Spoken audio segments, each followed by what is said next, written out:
Questa è la storia del bunker di Kesserling. Ci troviamo a Recoaro Terme, in provincia di Vicenza. Dopo l'armistizio dell'8 settembre 1943, i tedeschi occupano l'Italia centro-settentrionale organizzando difese su linee fortificate progressive. Recoaro, località ricca di alberghi e lontana da obiettivi strategici, da settembre 1944 all'aprile 1945 viene scelta come sede del quartier generale del gruppo d'armate C, controllante tutte le operazioni del fronte italiano. Per ospitare l'alto comando e proteggersi dai bombardamenti, l'organizzazione Todd costruisce un vasto sistema di bunker e rifugi sotterranei, unico nel Veneto per numero e caratteristiche. Il principale è il bunker Kesserling, ultimato nel 1944 con locale principale lungo 61 metri, attrezzato come centro comando. Il feldmaresciallo Kesserling venne poi sostituito dal generale von Figetov come capo dell'alto comando dopo che rimane ferito nell'ottobre 1944 in un incidente automobilistico. Nel 1945, con l'operazione Sunrise, iniziano contatti segreti con gli alleati per una resa separata, ostacolata però da contrasti interni.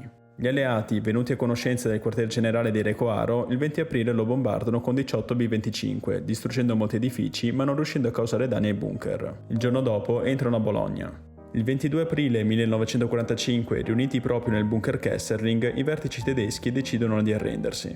La resa incondizionata viene poi firmata a Caserta il 29 aprile, diventando effettiva il 2 maggio 1945, ponendo fine alla guerra in Italia.